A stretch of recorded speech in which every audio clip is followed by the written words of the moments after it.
বিকেল 4টায় ছাদে গেলাম কাপড় নামাতে। সকালে দিয়েছিলাম, শুকিয়ে গেছে। ছেলেও সাহায্য করতে এল। আমি শাড়িগুলো নামাই, তুমি ছোট কাপড়গুলো নামাও। আমি শাড়ি আর দুপাট্টা নামাচ্ছি। সে ব্লাউজ, পেটিকোট নামাচ্ছে। হঠাৎ লক্ষ্য করলাম সে আমার একটা ব্লাউজ হাতে নিয়ে দাঁড়িয়ে আছে। কি করছিস? মা, এই ব্লাউজটা তোমার কত পছন্দের। হ্যাঁ, আরামদায়ক। সে ব্লাউজটা তার গায়ে ধরে দেখল। তুমি এটা পরলে কেমন দেখা জানি গে। কাপড় নামাও, আবার বৃষ্টি আসতে পারে। কিন্তু সে ব্লাউজটা নিয়েই দাঁড়িয়ে। মা, তুমি কি জানো আমি কেন তোমার কাপড় ধুতে পছন্দ করি? তুমি ভালো ছেলে তাই। না, কারণ তোমার আন্তরিক কাপড়গুলো আমার হাতে থাকে। আমি অবাক হয়ে তার দিকে তাকালাম।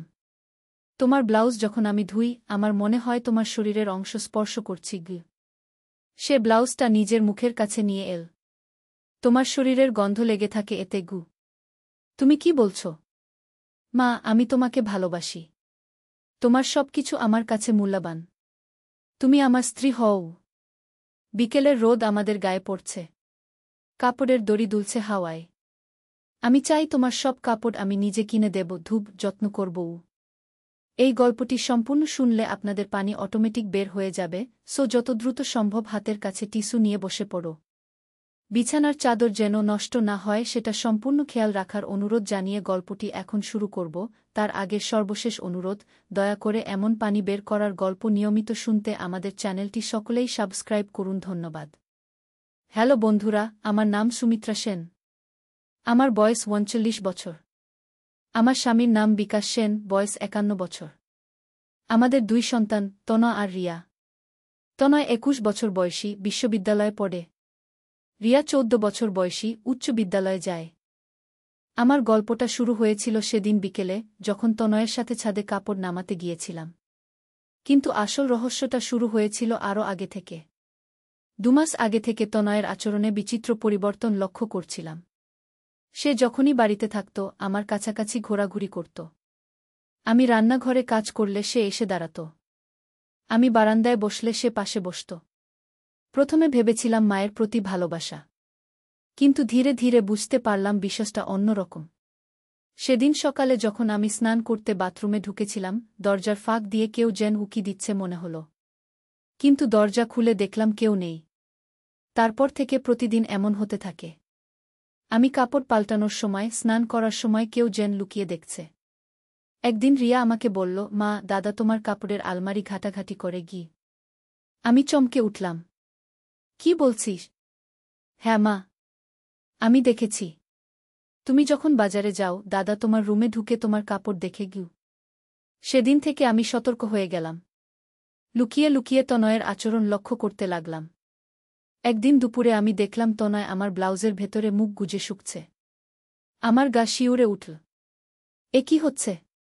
সেদিন বিকেলে কাপড় নামানোর সময় যখন সে ব্লাউজ হাতে নিয়ে সেই কথাগুলো বলল, আমি বুঝতে পারলাম ব্যাপারটা কতটা গুরুতর। তনয়, তুমি কি বলছো জানো? মা, আমি জানি এটা ঠিক না। কিন্তু আমি নিজেকে সামলাতে পারি না। তোমাকে দেখলেই আমার গি। চুপ, আমি তাকে থামিয়ে দিলাম। কিন্তু তনয় থামল না। সে ব্লাউজটা বুকের সাথে চেপে ধরে বলল, মা, আমি তোমার সাথে ঘর করতে চাই। তুমি আমার স্ত্রী হয়ে যাও। আমি কাপড়ের ঝুড়ি হাত থেকে পড়ে গেল। তনয়, তুমি কি বলছ? মা, আমি গত কয়েক মাস ধরে তোমার স্বপ্ন দেখি। তুমি আমার পাশে শুয়ে আছো। আমি তোমাকে আলিঙ্গন করছি। আমার পা কেঁপে যাচ্ছিল। এ কি শুনছি?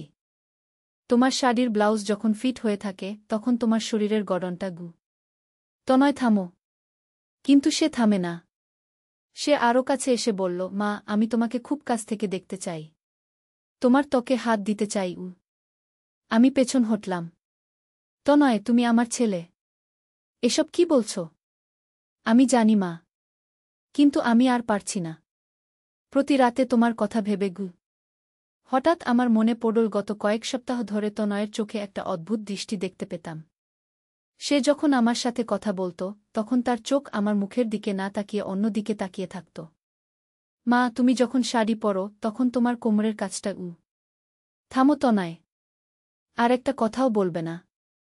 কিন্তু তনয় আমার হাত ধরে বলল, মা, আমি তোমাকে ছাড়া আর কাউকে চাই না। তুমিই আমার একমাত্র ভালোবাসা গু। আমি তার হাত ছাড়িয়ে নিয়ে বললাম, তনয়, তুমি মানসিকভাবে অসুস্থ। ডাক্তার দেখাতে হবে গু। না মা, আমি অসুস্থ নই। আমি তোমাকে ভালোবাসি। এটা প্রেম ঘ। আমি আর সহ্য করতে পারলাম না। ছাদ থেকে নিচে নামতে গেলাম। কিন্তু তনয় আমার পথ আটকে দাঁড়াল। মা, তুমি কোথায় যাচ্ছ? তোমার বাবাকে বলবো। না মা, বাবাকে কিছু বলো না। প্লিজ হু। তাহলে তুমি এসব পাগলামি বন্ধ করো। তনয় আমার কাছে এসে বলল, মা, আমি একটা কথা বলবো। তুমি রেগে যেও না গে। কি? আমি তোমার আন্ডারগার্মেন্ট চুরি করেছি গু। আমার মাথা ঘুরে গেল। কি বলছো? তোমার কয়েকটা আন্ডারগার্মেন্ট আমার কাছে আছে। আমি সেগুলো গু। থামো। আর একটা কথাও বলো না। আমি তার মুখের উপর থাপ্পড় মারতে গেলাম। কিন্তু সে আমার হাত ধরে ফেল। মা, আমি জানি এটা ভুল। কিন্তু আমি নিজেকে কন্ট্রোল করতে পারি না গে। ছাড় আমার হাত। মা, আমি তোমার কাপড় পরে আয়নার সামনে দাঁড়াই। ভাবি তুমি আমার স্ত্রী গু। আমার কান্না পেয়ে গেল। এ কি শুনছি? আমার নিজের ছেলে। তনয়, তুমি এসব কি করছো? মা, আমি তোমার শাড়ির গন্ধ নিই। তোমার পারফিউমের গন্ধ নিই গু। আমি তখন কেঁদে ফেলেছি। তনয়, তুমি আমার সন্তান। আমি তোমাকে জন্ম দিয়েছি গু। মা, আমি জানি। কিন্তু আমি তোমাকে মা হিসেবে দেখতে পারি না। আমি তোমাকে একজন নারী হিসেবে দেখি গু। হঠাৎ ছাদে বিকাশ এলো। কি হচ্ছে এখানে? তনয় দ্রুত আমার হাত ছেড়ে দিয়ে বলল, কিছু না বাবা। কাপড় নামাচ্ছি গু। বিকাশ লক্ষ্য করল আমি কাঁদছি। সুমিত্রা, কি হয়েছে? আমি কিছু বলতে পারলাম না। তনয়ের দিকে তাকালাম। সে অনুনয়ের দৃষ্টিতে আমার দিকে তাকিয়ে। কিছু না, আমি বললাম। চোখে কাপড়ের ধুলো পড়েছে গু। বিকাশ আমাদের দুজনের মুখের দিকে তাকাল। কিছু একটা সন্দেহ হলো তার। কিন্তু সে কিছু বলল না। সেদিন রাতে আমার ঘুম হয়নি। তনয়ের কথাগুলো বারবার মনে পড়ছিল। কি করবা আমি? পরের দিন সকালে বিকাশ অফিসে গেলে আমি তনয়কে ডাকলাম। তনয়, তুমি আমার কাছে এসো। তনয় এসে আমার সামনে দাঁড়াল। তার চোখে সেই অদ্ভুত দৃষ্টি। তনয়, গতকাল তুমি যা বলেছিলে সেগুলো ভুলে যাও। মা, আমি পারব না গে। তুমি ডাক্তার দেখাবে গু। না মা, আমি অসুস্থ নই গু। আমি তার কাছে গিয়ে বললাম, তনয়, তুমি আমার ছেলে। আমি তোমাকে বুকের দুধ খাইয়েছি। তোমার ডায়াপার পাল্টিয়েছি গু। মা, আমি সেসব মনে রাখতে চাই না গে। তাহলে তুমি এ বাড়ি থেকে চলে যাও। তনয় আমার পা জড়িয়ে ধরল। না মা, আমি যাব না। আমি তোমাকে ছেড়ে যেতে পারব না গি। আমি তাকে ধাক্কা দিয়ে সরিয়ে দিলাম। তাহলে এসব পাগলামি বন্ধ করো। কিন্তু তনয়ের আচরণ দিন দিন আরও অদ্ভুত হতে লাগল। সে আমার ব্যবহৃত জিনিসপত্র লুকিয়ে রাখত। আমার চিরুনি, আমার ব্যবহৃত গ্লাস, এমনকি আমার খাওয়ার প্লেট। একদিন আমি তার রুমে ঢুকে দেখি সে আমার একটা ছবি নিয়ে বসে আছে। আমার বিয়ের ছবি। তনয়, এটা কি করছ? সে লজ্জিত মুখে বলল, মা, আমি তোমার ছবি দেখছিলাম গু। কেন? তুমি বিয়ের সময় কত সুন্দর লাগছিলে গু। আমি ছবিটা তার হাত থেকে কেড়ে নিলাম। তনয়, তুমি কি জানো তুমি কি করছ? মা, আমি ভাবি তুমি যদি আমাকে বিয়ে করতে গু। আমি আর শুনতে পারলাম না। রুম থেকে বেরিয়ে গেলাম। সেই রাতে বিকাশকে সব বললাম। প্রথমে সে বিশ্বাস করতে পারল না। সুমিত্রা, তুমি কি বলছ? তন আমাদের ছেলে গু। আমি সব দেখেছি বিকাশ। তোমার ছেলে মানসিক সমস্যায় ভুগছে গি। বিকাশ গভীর চিন্তায় পড়ল। তাহলে আমাদের কি করা উচিত? ডাক্তার দেখাতে হবে গু। পরের দিন আমরা তনয়কে মনোরোগ বিশেষজ্ঞের কাছে নিয়ে গেলাম। ডাক্তার তার সাথে একা কথা বলার পর আমাদের বললেন, এটা অডিপাস কমপ্লেক্স। কিছু ছেলের মধ্যে এমন হয়। চিকিৎসা করলে ভালো হবে। তনয়ের চিকিৎসা শুরু হল। প্রথম কয়েক সপ্তাহ কোনো পরিবর্তন দেখা গেল না। বরং তার আচরণ আরও উদ্ভট হল। একদিন আমি দেখি সে আমার ব্যবহৃত সাবান চাটছে। আর একদিন দেখি আমার বালিশে মুখ গুজে শুয়ে আছে। তনয়, তুমি কি করছ? মা, তোমার গন্ধ নিচ্ছি গু। আমি বুঝতে পারলাম অবস্থা আরও গুরুতর। ডাক্তারকে সব জানালাম। তিনি তনয়ের ওষুধ বাড়িয়ে দিলেন। কিন্তু 1 সপ্তাহ পর এক রাতে আমি জেগে উঠে দেখি তনয় আমার পাশে বিছানায় শুয়ে আছে। বিকাশ তখন বাথরুমে। তনয়, আমি চিৎকার করে উঠলাম। সে আমার মুখে হাত চেপে ধরল। মা, চিৎকার করো না গি। তুমি এখানে কি করছো? মা, আমি তোমার পাশে শুতে চাই গু। আমি তাকে ধাক্কা দিয়ে বিছানা থেকে ফেলে দিলাম। চলে যাও এখান থেকে। বিকাশ বাথরুম থেকে বেরিয়ে এসে দেখল তনয় মেঝের উপর পড়ে আছে। কি হয়েছে? তোমার ছেলে আমার বিছানায় উঠেছিল। বিকাশ তনয়কে ধরে তার রুমে নিয়ে গেল। সেদিন থেকে আমাদের ঘরের দরজায় তালা লাগানো হলো। কিন্তু তনয় রাতের বেলা আমাদের ঘরের বাইরে দাঁড়িয়ে থাকত। কানে কান রেখে আমাদের কথাবার্তা শুনত। একদিন রিয়া বলল, মা, দাদার কি হয়েছে? সে তোমার কথা বড় অদ্ভুতভাবে বলে গি। কি বলে? বলে তুমি খুব সুন্দরী। তোমার মতো স্ত্রী সে চায় গু। আমার গা শিউরে উঠল। রিয়ার সামনেও।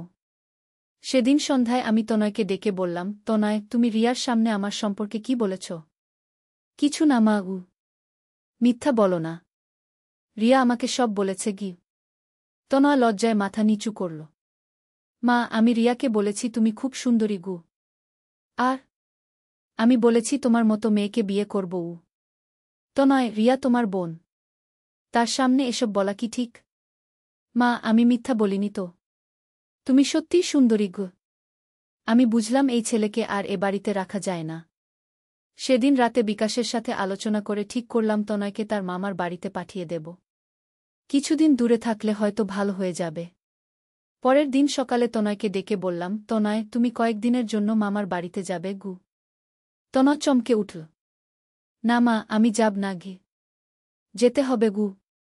কেন? তোমার চিকিৎসার জন্য। ডাক্তার বলেছেন পরিবেশ পরিবর্তন দরকার। না মা, আমি তোমাকে ছেড়ে যেতে পারব না গি। তনয়, তুমি যদি না যাও তাহলে আমি এ বাড়ি ছেড়ে চলে যাব। তনয় আমার পা জড়িয়ে কাঁদতে লাগল। না মা, তুমি যেও না। আমি মামার বাড়ি যাব। 2 দিন পর তনয়কে তার মামার বাড়িতে পাঠিয়ে দিলাম। মামা আমাদের সব জেনে তনয়কে কড়া নজরদারিতে রাখার আশ্বাস দিলেন। তনয় চলে যাওয়ার পর আমি কিছুটা স্বস্তি পেলাম। কিন্তু কয়েকদিন পর মামা ফোন করে বললেন, সুমিত্রা, তনয়ের অবস্থা আরও খারাপ হচ্ছে।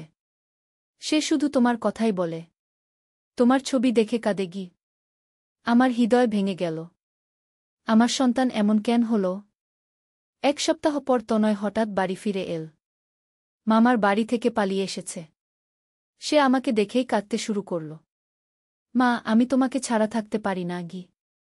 তনয়, তুমি কেন পালিয়ে এলে? মা, আমি প্রতি রাত তোমার স্বপ্ন দেখি।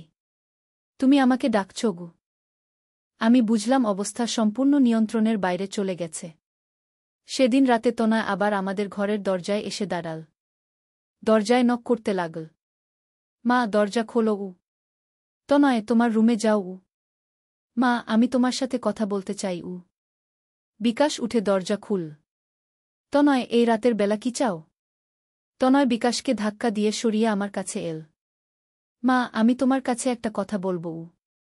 আমি বিছানায় বসেছিলাম। তনয় আমার সামনে হাঁটু গেড়ে বসল। মা, আমি তোমাকে বিয়ে করতে চাই। বিকাশ রেগে গেল। তনয়, তুমি কি বলছ? বাবা, আমি মায়ের প্রেমে পড়েছি। আমি তাকে বিয়ে করব। বিকাশ তনয়কে চড় মারল। পাগল! তুই কি বলছিস? কিন্তু তনয় থেমে থাকল না। সে আমার হাত ধরে বলল, মা, বাবাকে ছেড়ে আমার সাথে চলে চলো। আমি তার হাত ছাড়িয়ে নিলাম। তনয়, তুমি পাগল হয়ে গেছ গু। না মা, আমি পাগল হইনি। আমি তোমাকে ভালোবেসেছি। বিকাশ তনয়কে টেনে হিঁচড়ে তার রুমে নিয়ে গেল। সেদিন থেকে বিকাশ তনয়ের রুমে বাইরে থেকে তালা লাগিয়ে রাখত। কিন্তু একদিন সকালে দেখি তনয় ছাদের পাইপ বেয়ে তার রুম থেকে বেরিয়ে এসেছে। সে আমার রান্নাঘরে এসে দাঁড়াল। মা, আমি তোমাকে ছাড়া বাঁচতে পারব না গি। আমি রান্নাঘর থেকে বেরিয়ে আসার চেষ্টা করলাম। কিন্তু তনয় আমার পথ আটকে দাঁড়াল। মা, তুমি আমার প্রস্তাবের উত্তর দাও। কি প্রস্তাব? আমি তোমাকে বিয়ে করব। তুমি রাজি আছো? তনয়, তুমি কি পাগলামি করছ? মা, এটা পাগলামি না। এটা ভালোবাসা। আমি তাকে ধাক্কা দিয়ে সরিয়ে দিতে গেলাম। কিন্তু তনা আমাকে জড়িয়ে ধরল। মা, আমি তোমাকে ছাড়ব না গি। ছাড় আমাকে। তনা আমার গালে চুমু খেল। আমার গা বমি আসতে লাগল। তনয়, তুমি কি করলে? মা, আমি তোমাকে ভালোবাসি। আমি চিৎকার করে বিকাশকে ডাকলাম। বিকাশ দৌড়ে এসে তনয়কে আমার থেকে ছাড়াল। তনয়, তুই একটা পশু হয়ে গেছিস। বিকাশ তনয়কে অনেক মারধর করল। কিন্তু তনয় কোনো অনুশোচনা দেখাল না। বাবা, আমি ভুল কিছু করিনি। আমি মাকে ভালোবাসি। সেদিনই আমরা ঠিক করলাম তনয়কে মানসিক হাসপাতালে ভর্তি করাব। কিন্তু তনয় যখন জানতে পারল, সে বাড়ি থেকে পালিয়ে গেল। 3 দিন পর পুলিশ তাকে খুঁজে বের করে আনল। তনয়কে মানসিক হাসপাতালে ভর্তি করানোর দিন সে আমাকে বলল, মা, আমি ভালো হয়ে ফিরে আসব। তখন তুমি আমার প্রস্তাব ভেবে দেখো গু। আমি কোনো উত্তর দিলাম না। তনয়কে হাসপাতালে ভর্তি করানোর পর আমি কিছুটা শান্তি পেলাম। কিন্তু মনের ভেতর একটা অপরাধবোধ কাজ করছিল। আমার সন্তানকে আমি পাগলাগারদে পাঠিয়েছি। 2 মাস পর ডাক্তার জানালেন তনয়ের অবস্থার উন্নতি হয়েছে। সে এখন নরমাল। কিন্তু তাকে আবার আগের পরিবেশে নিয়ে গেলে সমস্যা হতে পারে, ডাক্তার বললেন। আমরা ঠিক করলাম তনয়কে ঢাকায় তার এক আত্মীয়ের কাছে পাঠিয়ে দেব। সেখানে সে চাকরি করবে। তনয়কে হাসপাতাল থেকে নিয়ে আসার দিন সে অনেক স্বাভাবিক মনে হল। আমার সাথে সাধারণ কথাবার্তা বলল। মা, আমি জানি আমি অনেক ভুল করেছি। আমি দুঃখিত। আমি স্বস্তির নিঃশ্বাস ফেললাম। তনয়, তুমি এখন ভালো আছো। এটাই যথেষ্ট। কিন্তু সেদিন রাতেই আবার সেই ঘটনা। তনয় আমাদের ঘরের দরজায় এসে দাঁড়াল। মা, আমি তোমার সাথে শেষবারের মতো কথা বলতে চাই। বিকাশ, দরজা খুল। কি চাও? তনয় আমার কাছে এসে বলল, মা, আমি কাল ঢাকা চলে যাব। তার আগে তোমার কাছে ক্ষমা চাই। আমি ভাবলাম সে সত্যিই সুস্থ হয়ে গেছে। তনয়, তুমি আমার ছেলে। ক্ষমার কিছু নেই। তনয় আমার পায়ে মাথা ঠেকিয়ে বলল, মা, আমি তোমার পায়ের ধুলো নিচ্ছি গু। আমি তাকে তুলে দিলাম। তনয়, উঠো। কিন্তু হঠাৎ তনয় আমাকে জোরে জড়িয়ে ধরল। মা, আমি এখনও তোমাকে ভালোবাসি। কিন্তু আমি প্রতিশ্রুতি দিচ্ছি আর কখনো তোমাকে বিরক্ত করব না গে। আমি তাকে ছাড়িয়ে দিলাম। তনয়, এখন তোমার রুমে যাও। পরের দিন সকালে তনয়কে ট্রেনে তুলে দিলাম। সে চলে যাওয়ার সময় আমার হাতে একটা চিঠি দিল। মা, এটা বাড়িতে গিয়ে পড়ো।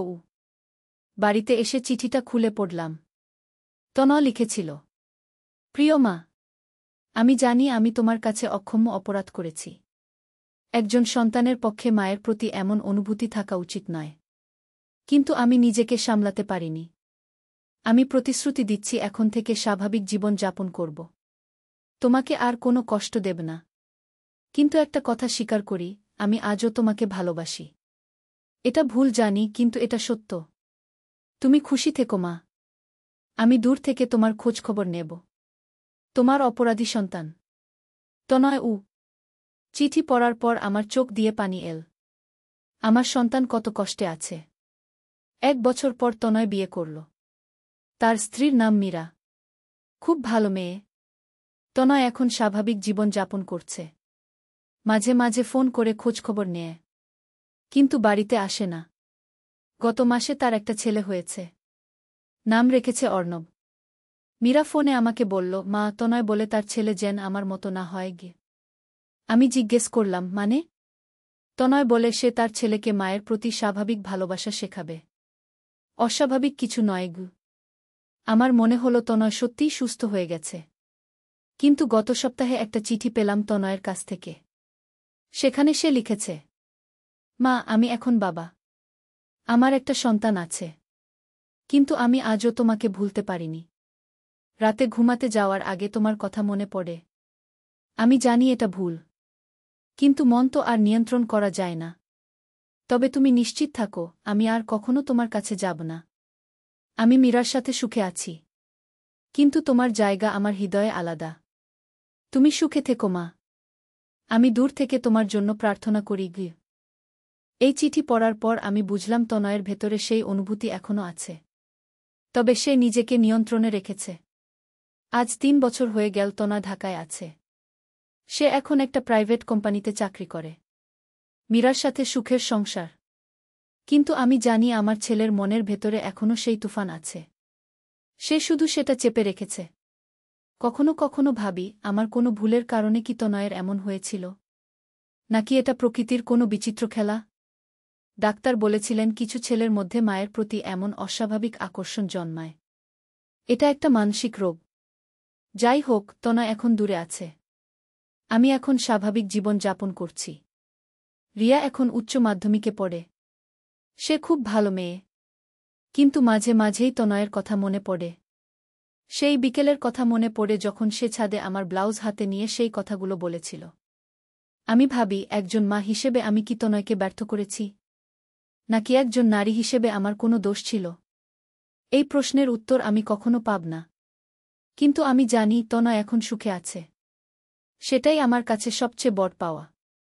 আর আমি প্রতিদিন প্রার্থনা করি যেন তনয়ের মনের ভেতরের ঝড় একদিন শান্ত হয়ে যায়। যেন সে একদিন সত্যিকারের শান্তি পায়। এই হলো আমার গল্প। একজন মায়ের কষ্টের গল্প। একটি অদ্ভুত ভালোবাসার গল্প যা কখনো পরিণতি পেতে পারে না। তনয় এখন বাবা। সে তার ছেলেকে সঠিক পথে বড় করবে। আমি সেটা জানি। কারণ তনয় নিজে যে কষ্ট পেয়েছে সেই কষ্ট সে তার সন্তানকে দিতে চাইবে না। হয়তো এভাবেই প্রকৃতি তার ভুল সংশোধন করে। একজনের কষ্টের মাধ্যমে অন্যজনের মুক্তি আসে। আমি এখন ৪২ বছরের একজন সাধারণ গৃহিণী। কিন্তু আমার অভিজ্ঞতা কোনো সাধারণ মায়ের মতো নয়। আমি এমন এক কষ্টের মধ্য দিয়ে গেছি যা সহজে ভোলা যায় না। কিন্তু জীবন তো এগিয়ে চলে। আমিও এগিয়ে চলেছি। প্রতিদিন সকালে উঠে স্বাভাবিক কাজকর্ম করি। রিয়ার দেখাশোনা করি। বিকাশের সাথে হাসি আনন্দে দিন কাটাই। কিন্তু রাতে যখন একা থাকি তখন তনয়ের কথা মনে পড়ে। আমার সেই ছেলেটির কথা যে আমাকে ভালোবেসেছিল এক অদ্ভুত ভালোবাসায়। আমি তার জন্য প্রার্থনা করি। প্রার্থনা করি সে যেন সুখে থাকে। তার স্ত্রী মীরা যেন তাকে সেই ভালোবাসা দিতে পারে যার জন্য সে তড়পায়। এই গল্প এখানেই শেষ। কিন্তু জীবন শেষ নয়। জীবন এখনও চলমান। হয়তো একদিন তনয় বদলে যাবে। হয়তো সে একদিন স্বাভাবিক ছেলে হয়ে উঠবে। আমি সেই দিনের জন্য অপেক্ষা করি। অপেক্ষা করি আমার ছেলে একদিন আমার কাছে এসে বলবে, মা, আমি এখন সত্যিকারের ছেলে হয়েছি গু। সেদিন আমি তাকে বুকে টেনে নিয়ে বলব, তনয়, তুমি আমার গর্ব। কিন্তু সেদিন কবে আসবে তা শুধু সময় বলতে পারবে। রহস্যময় প্রেমের গল্প, সুমিত্রার অভিজ্ঞতা। কাল সন্ধ্যায় ছেলের বন্ধু এসেছিল। আমি চা বানিয়ে দিলাম। সে আমাকে বৌদি বলে ডাকল। আমি অবাক হয়ে গেলাম। ছেলে কিছু বলল না। বন্ধু চলে যাওয়ার পর জিজ্ঞেস করলাম, তোর বন্ধু আমাকে বৌদি বলে ডাকল কেন? ছেলে আমার হাত ধরে বসল। তার চোখে অদ্ভুত একটা ভাব। মা, আমি ওকে বলেছি তুমি আমার বউ, বলল সে। আমি চমকে উঠলাম। কি বলছিস তুই? বললাম। সে আমার 2 হাত ধরে নিল। মা, আমি মিথ্যে বলিনি। আমি সত্যিই চাই তুমি আমার বউ হও। ছোটবেলা থেকে দেখেছি তুমি আমার জন্য কি করেছ। রাত জেগে সেবা করেছ। অসুখ হলে পাশে থেকেছ। আর কোনো মেয়ে পারবে না আমার এত যত্ন নিতে। তুমি আমার মা, এটা সত্যি। কিন্তু তুমি আমার প্রেমিকাও হতে পার। আমি তোমাকে ভালোবাসি, মা হিসেবে নয়, একটা পুরুষ যেভাবে একটা মেয়েকে ভালোবাসে। আমার হাত কাঁপতে লাগল। এই কথাগুলো কি শুনছি? ছেলে আমার দিকে এমনভাবে তাকিয়ে রইল যেন আমি কোনো সুন্দর মেয়ে। তার চোখে এমন আকুতি, এমন ভালোবাসা। সে আমার গালে হাত রাখল। মা, তুমি এখনো অনেক সুন্দর। তোমার বয়স এখনো কম। আমার চেয়ে মাত্র 18 বছরের বড়। এটা কোনো সমস্যা না। আমি তোমাকে খুশি রাখতে পারব। তুমি আমার সাথে বিয়ে করো। আমরা এই বাড়ি ছেড়ে দূরে কোথাও চলে যাব। যেখানে কেউ আমাদের চিনবে না। সেখানে আমরা স্বামী স্ত্রী হিসেবে থাকব। রুমের টেবিল ফ্যানের আওয়াজ ছাড়া সব নিস্তব্ধ। তার হাতের স্পর্শ এত নরম, এত ভালোবাসা। মা, আমার মাথা ঘুরছিল। এতদিন ছেলে হিসেবে দেখেছি, আজ তাকে একটা পুরুষ মনে হচ্ছে। তার কথার মধ্যে এমন আকুতি যে মনে হলো সে সত্যিই আমাকে ভালোবাসে। 4 কাপ টেবিলে রাখা। সেখানে আমাদের দুজনের প্রতিবিম্ব পড়েছিল। দেখে মনে হচ্ছিল সত্যিই কোনো দম্পতি। ছেলে আমার কপালে একটা চুমু দিল। মা, আমাকে হ্যাঁ বলো। আমি প্রতিজ্ঞা করছি তোমাকে সবচেয়ে সুখী মেয়ে বানাব। তুমি আমার রানী হয়ে থাকবে। তার কথা শুনে আমার চোখে জল এসে গেল। এই গল্পটি সম্পূর্ণ শুনলে আপনাদের পানি অটোমেটিক বের হয়ে যাবে, সো যত দ্রুত সম্ভব হাতের কাছে টিস্যু নিয়ে বসে পড়ো। বিছানার চাদর যেন নষ্ট না হয় সেটা সম্পূর্ণ খেয়াল রাখার অনুরোধ জানিয়ে গল্পটি এখন শুরু করব। তার আগে সর্বশেষ অনুরোধ, দয়া করে এমন পানি বের করার গল্প নিয়মিত শুনতে আমাদের চ্যানেলটি সকলেই সাবস্ক্রাইব করুন। ধন্যবাদ। হ্যালো বন্ধুরা, আমার নাম সুমিত্রা দেব। আমার বয়স ৪১ বছর। আমার স্বামীর নাম রাহুল দেব, বয়স ৪৫ বছর। আমাদের ২ সন্তান, অভিষেক আর রিনা। অভিষেক ২০ বছর বয়সী, বিশ্ববিদ্যালয়ে পড়ে। রিনা ১৩ বছর বয়সী, স্কুলে যায়। আজকের যে গল্পটি বলবো সেটি আমার জীবনের সবচেয়ে রহস্যময় এবং অদ্ভুত অভিজ্ঞতা। এই গল্পটি শুনে আপনারা অবাক হয়ে যাবেন। গত মাসে আমার স্বামী রাহুল অফিসের কাজে দিল্লি গিয়েছিলেন। তিনি একটি বড় প্রকল্পের জন্য প্রায় ১ মাস সময় লাগবে বলেছিলেন। রিনা তার মামার বাড়িতে গেছে গ্রীষ্মের ছুটিতে। তাই ঘরে শুধু আমি আর অভিষেক। অভিষেক আমার খুব কাছের। সে ছোটবেলা থেকেই আমার সাথে সব কিছু শেয়ার করে। তার কোনো গোপনীয়তা নেই আমার কাছে। আমিও তাকে খুব ভালোবাসি। সে যখন অসুস্থ হতো আমি রাতভর জেগে তার সেবা করতাম। আজও যখন তার কোনো সমস্যা হয় সে প্রথমে আমার কাছেই আসে। গত সপ্তাহে একদিন সন্ধ্যায় অভিষেকের বন্ধু সুমন এসেছিল। আমি তাদের জন্য চা এবং কিছু স্ন্যাক্স বানিয়ে দিলাম। সুমন হঠাৎ করেই আমাকে বৌদি বলে ডাকল।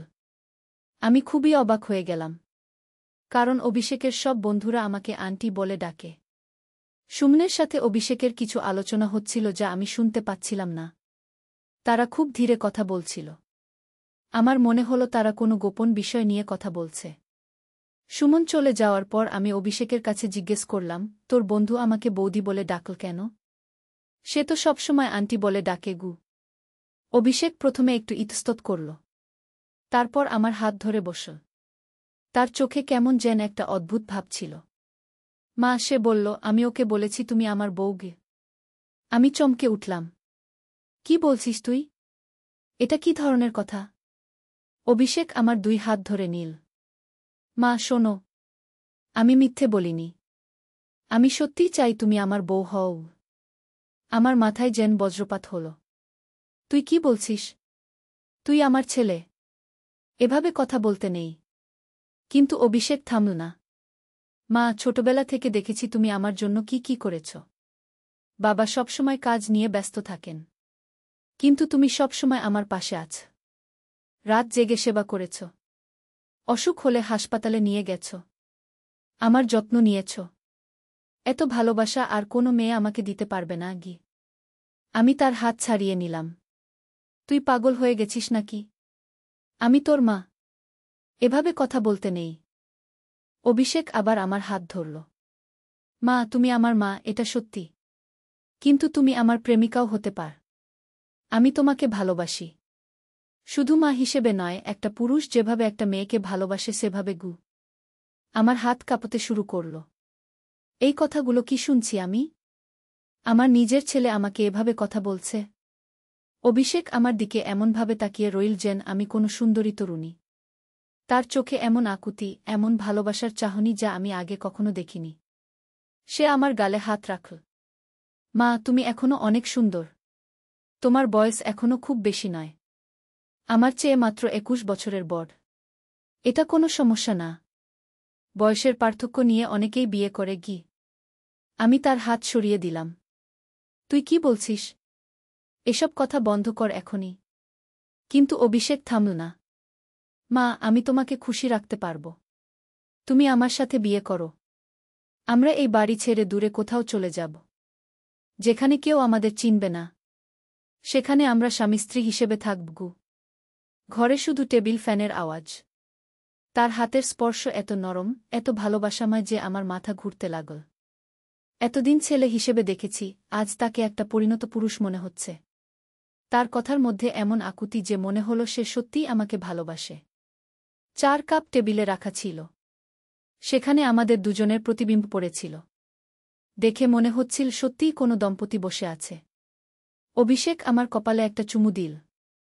মা, আমাকে হ্যাঁ বলো। আমি প্রতিজ্ঞা করছি তোমাকে সবচেয়ে সুখী মেয়ে বানাব। তুমি আমার রানী হয়ে থাকবে গি।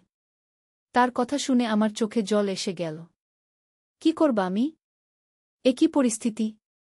হঠাৎ করেই অভিষেক হেসে উঠল। মা, তুমি কি ভাবছ আমি সত্যিই এসব কথা বলছি? আমি তার দিকে অবাক হয়ে তাকালাম। আরে মা, এসব তো আমি একটা নাটকের সংলাপ মুখস্থ করছিলাম। আমাদের কলেজে একটা নাটক হবে। আমি মূল চরিত্রে অভিনয় করব। সংলাপগুলো এত কঠিন যে আমি ভাবলাম তোর কাছে প্র্যাকটিস করি গু। আমি স্তব্ধ হয়ে গেলাম। মানে? হ্যাঁ মা, আমাদের নাটকে একটা ছেলে তার সৎমায়ের প্রেমে পড়ে যায়। সে তার সৎমাকে প্রপোজ করে। খুবই জটিল একটা চরিত্র। আমি এই চরিত্রের সংলাপগুলো মুখস্থ করার জন্য তোর সামনে বলছিলাম। তুই এত ভয় পেয়ে গেলি কেন? আমি গভীর নিঃশ্বাস ছাড়লাম। তুই একটা পাগল। আমার তো হার্ট অ্যাটাক হয়ে যাওয়ার অবস্থা। অভিষেক হাসতে থাকল।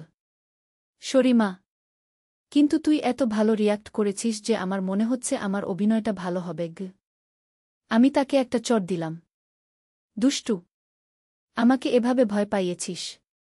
তারপর আমরা দুজনেই হাসতে লাগলাম। কিন্তু এর পরদিন থেকেই অদ্ভুত কিছু ঘটনা ঘটতে শুরু করল। আমার মনে হতে লাগল যেন কেউ আমাদের বাড়িতে লুকিয়ে আছে। রাতে আমি বিভিন্ন রকম শব্দ শুনতে পেতাম। মাঝে মাঝে মনে হতো যেন কেউ আমাকে দেখছে। একদিন সকালে ঘুম থেকে উঠে দেখি আমার জানালার পাশে একটা চিরকুট রাখা। চিরকুটে লেখা, আমি তোমাকে ভালোবাসি। তুমি আমার হয়ে যাও। আমি ভয় পেয়ে গেলাম। অভিষেককে জিজ্ঞেস করলাম এটা তার কাজ কিনা। সে বলল সে কিছুই জানে না। এরপর আরও অদ্ভুত সব ঘটনা ঘটতে লাগল। আমার জামাকাপড় হারিয়ে যেতে লাগল। রাতে স্নানঘরের দরজা এমনিতেই খুলে যেত। আমার ড্রেসিং টেবিলের আয়না ভেঙে যেত। একদিন রাতে আমি বাথরুম থেকে বের হয়ে দেখি আমার বিছানা লাল গোলাপের পাপড়ি ছড়ানো। পাশে একটা প্রেমপত্র। চিঠিতে লেখা, আমি তোমার জন্য পাগল হয়ে যাচ্ছি। তুমি আমাকে একবার দেখা দাও। আমি অভিষেকের ঘরে গিয়ে তাকে ডাকলাম।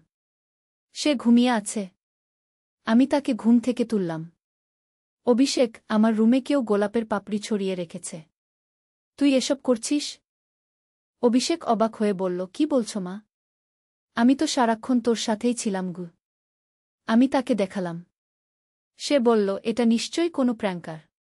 হয়তো আমার কোনো বন্ধু এসব করছে গি। কিন্তু পরদিন আরও অদ্ভুত কিছু ঘটল। আমি যখন রান্নাঘরে কাজ করছিলাম হঠাৎ আমার মনে হলো কেউ আমার পিছনে দাঁড়িয়ে আছে।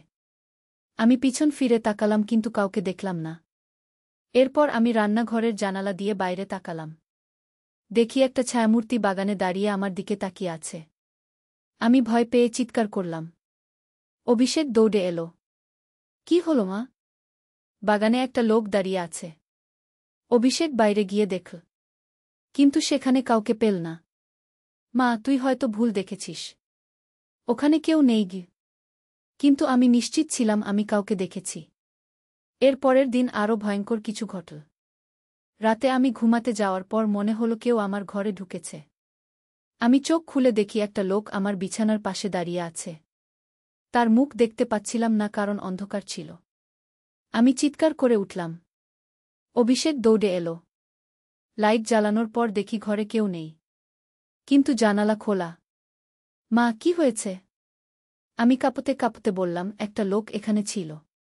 সে আমার বিছানার পাশে দাঁড়িয়ে ছিল। অভিষেক পুরো ঘর তন্ন তন্ন করে খুঁজল। কিন্তু কিছু পেল না। মা, তুই নিশ্চয়ই স্বপ্ন দেখেছিস। এখানে কেউ নেই গি। কিন্তু আমি জানতাম এটা স্বপ্ন নয়। কেউ একজন সত্যিই আমার ঘরে ঢুকেছিল। পরদিন আমি অভিষেককে বললাম পুলিশে খবর দিতে। কিন্তু সে বলল, মা, পুলিশে কি বলবো? কোনো প্রমাণ তো নেই। তারা আমাদের কথা বিশ্বাস করবে না গি। কিন্তু ঘটনাগুলো আরও ভয়ঙ্কর হতে লাগল। একদিন আমি স্নান করার সময় মনে হলো কেউ বাথরুমের দরজার কাছে দাঁড়িয়ে আছে।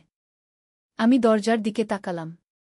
দেখি দরজার তলা দিয়ে দুটো পায়ের ছায়া দেখা যাচ্ছে। আমি ভয়ে চিৎকার করলাম। কে সেখানে? কোনো উত্তর এলো না।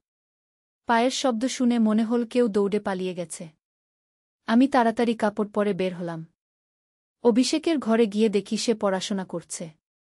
অভিষেক, তুই কি এখনই বাথরুমের কাছে গিয়েছিলি? না মা, আমি তো এখানেই বসে আছি গু। আমি বুঝতে পারছিলাম না কি ঘটছে। কেউ একজন আমাদের বাড়িতে লুকিয়ে থাকে এবং আমাকে অনুসরণ করে। একদিন সন্ধ্যায় আমি রান্না করছিলাম। হঠাৎ বিদ্যুৎ চলে গেল। পুরো বাড়ি অন্ধকার হয়ে গেল। আমি অভিষেককে ডাকলাম। অভিষেক, তুই কোথায়? কোনো উত্তর এলো না। আমি ভয় পেয়ে গেলাম। টর্চলাইট খুঁজতে লাগলাম। হঠাৎ আমার পিছন থেকে কেউ আমার গলা জড়িয়ে ধরল। আমি চিৎকার করতে গেলাম কিন্তু আমার মুখে হাত চাপা দিল। চুপ করো, একটা পুরুষের কণ্ঠ বলল। আমি তোমার কোনো ক্ষতি করব না গি। আমি কাঁপছিলাম ভয়ে। আমি তোমাকে অনেক দিন ধরে দেখছি। তুমি খুব সুন্দর। আমি তোমাকে ভালোবাসি। আমি তার হাত কামড়ে দিলাম। সে ব্যথা পেয়ে আমাকে ছেড়ে দিল। আমি দৌড়ে পালিয়ে গেলাম। অভিষেক, অভিষেক, আমি চিৎকার করছিলাম। হঠাৎ বিদ্যুৎ এসে গেল। আমি দেখি অভিষেক বারান্দায় দাঁড়িয়ে আছে। মা, কি হয়েছে? তুই এত চিৎকার করছিস কেন? আমি তাকে সব বললাম। সে পুরো বাড়ি তন্ন তন্ন করে খুঁজল কিন্তু কাউকে পেল না। মা, তুই নিশ্চয়ই ভয়ে হ্যালুসিনেশন দেখছিস। এখানে কেউ নেই গি। কিন্তু আমি জানতাম আমি যা দেখেছি সেটা সত্যি। কেউ একজন আমাদের বাড়িতে ঢুকেছিল এবং আমাকে জোর করে ধরেছিল। পরদিন আমি দরজা জানালা সব বন্ধ করে রাখলাম। কিন্তু তারপরও অদ্ভুত সব ঘটনা ঘটতে থাকল। একদিন আমি দেখি আমার আলমারিতে একটা প্রেমপত্র রাখা। চিঠিতে লেখা, তুমি আমাকে এড়িয়ে চলছ, কিন্তু আমি তোমাকে ছাড়ব না। তুমি আমার হয়ে যাবেই গি। এবার আমি সত্যিই ভয় পেয়ে গেলাম। অভিষেককে বললাম আমরা কোথাও চলে যাই। মা, আমাদের পরীক্ষা আছে। এখন কোথাও যাওয়া যাবে না গি। কিন্তু পরিস্থিতি আরও খারাপ হতে লাগল। একদিন আমি রান্নাঘরে কাজ করছিলাম। হঠাৎ দেখি একটা কাগজ মেঝেতে পড়ে আছে। তুলে দেখি সেখানে আমার ছবি। কিন্তু এটা এমন একটা ছবি যা আমি কখনো তুলিনি। মনে হচ্ছিল কেউ লুকিয়ে লুকিয়ে আমার ছবি তুলেছে। আমি আর পারলাম না। অভিষেককে বললাম আমরা আজই পুলিশে যাব। কিন্তু অভিষেক বলল, মা, আরও একদিন অপেক্ষা কর। আমি একটা কাজ করি। সেদিন রাতে অভিষেক আমাকে বলল, মা, তুই আমার ঘরে ঘুমাবি। আমি তোর ঘরে ঘুমাব। দেখি কি হয়। আমি রাজি হলাম। রাতে আমি অভিষেকের ঘরে শুয়ে রইলাম। প্রায় 2টার সময় হঠাৎ আমি চিৎকার শুনলাম। আমার নিজের ঘর থেকে অভিষেকের চিৎকার আসছে। আমি দৌড়ে গিয়ে দেখি অভিষেক একটা লোকের সাথে মারামারি করছে। লোকটা কালো পোশাক পরা এবং তার মুখে মাস্ক। মা, পুলিশে ফোন দাও, অভিষেক চিৎকার করল। আমি তাড়াতাড়ি পুলিশে ফোন দিলাম। লোকটা পালিয়ে যাওয়ার চেষ্টা করল কিন্তু অভিষেক তাকে ধরে ফেল। পুলিশ এসে লোকটাকে ধরে নিয়ে গেল। তার মাস্ক খুলে দেখি সে আমাদের পাড়ারই একটা ছেলে।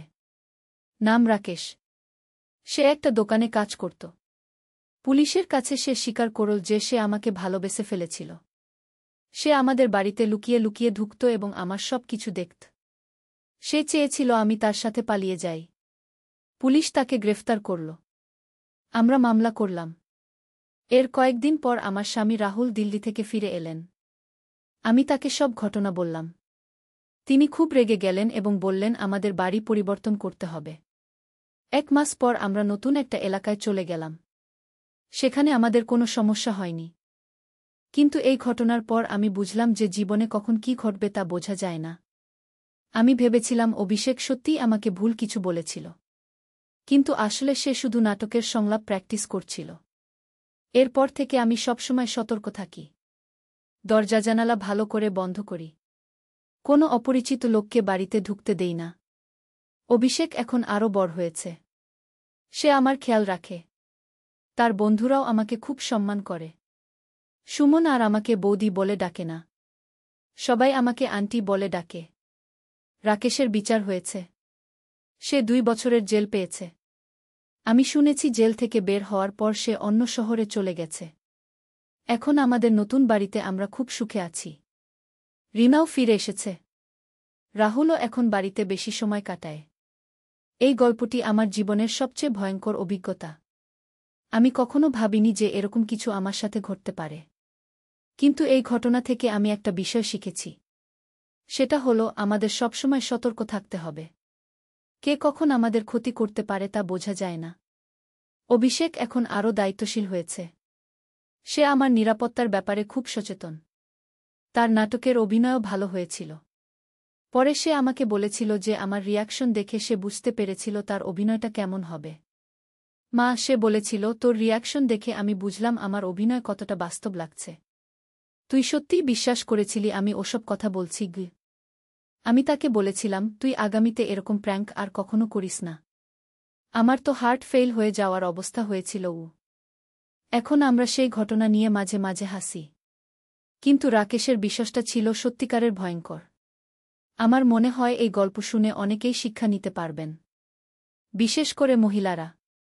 আমাদের সবসময় সতর্ক থাকতে হবে। কেউ আমাদের অনুসরণ করছে কিনা সেদিকে খেয়াল রাখতে হবে। আর পুরুষদের বলবো, কোনো মহিলাকে জোর করে কিছু করার চেষ্টা করবেন না। এটা অপরাধ। এর জন্য আইনি শাস্তি হতে পারে। রাকেশ ভেবেছিল সে আমাকে ভয় দেখিয়ে তার কথা মানাতে পারবে। কিন্তু সে ভুল ভেবেছিল। আমি পুলিশে অভিযোগ করেছি এবং সে শাস্তি পেয়েছে। এই গল্পের মাধ্যমে আমি সবাইকে বলতে চাই যে, কোনো অন্যায়ের সামনে চুপ করে থাকবেন না। প্রতিবাদ করুন। পুলিশে অভিযোগ করুন। আমাদের সমাজে এরকম অনেক রাকেশ আছে। তারা মহিলাদের উত্ত্যক্ত করে। কিন্তু আমরা যদি প্রতিবাদ করি তাহলে তারা আর সাহস পাবে না। এখন আমার পরিবার খুব সুখে আছে। অভিষেক তার পড়াশোনা নিয়ে ব্যস্ত। রিনা তার স্কুলে ভালো করছে। রাহুল অফিসে প্রমোশন পেয়েছেন। আমি এখন সামাজিক কাজে জড়িত হয়েছি। মহিলাদের নিরাপত্তা নিয়ে কাজ করি। তাদের সচেতন করার চেষ্টা করি। এই গল্পটি আমার জীবনের একটি অংশ মাত্র। কিন্তু এই অভিজ্ঞতা আমাকে অনেক কিছু শিখিয়েছে। জীবনে চ্যালেঞ্জ আসবেই। কিন্তু আমাদের সাহস নিয়ে মোকাবেলা করতে হবে। যারা এই গল্প শুনছেন তারা অবশ্যই সতর্ক থাকবেন। বিশেষ করে একা থাকার সময় বেশি সাবধান থাকবেন। আর হ্যাঁ, অভিষেকের সেই নাটকটি খুবই সফল হয়েছিল। সে মূল চরিত্রে অভিনয় করে প্রথম পুরস্কার পেয়েছিল। তার অভিনয় দেখে সবাই অবাক হয়ে গিয়েছিল। মা, সে পরে বলেছিল, তোর কাছে প্র্যাকটিস করার ফলেই আমার অভিনয়টা এত ভালো হয়েছে। আমি তাকে বলেছিলাম, পরবর্তীতে এরকম প্র্যাকটিস করার আগে আমাকে বলে করিস। এখন আমরা সবাই মিলে খুশিতে আছি। রাকেশের মতো মানুষের কারণে আমাদের কিছুদিন কষ্ট হয়েছিল। কিন্তু সেটা এখন অতীত। জীবনে ভালো মন্দ দুই আছে।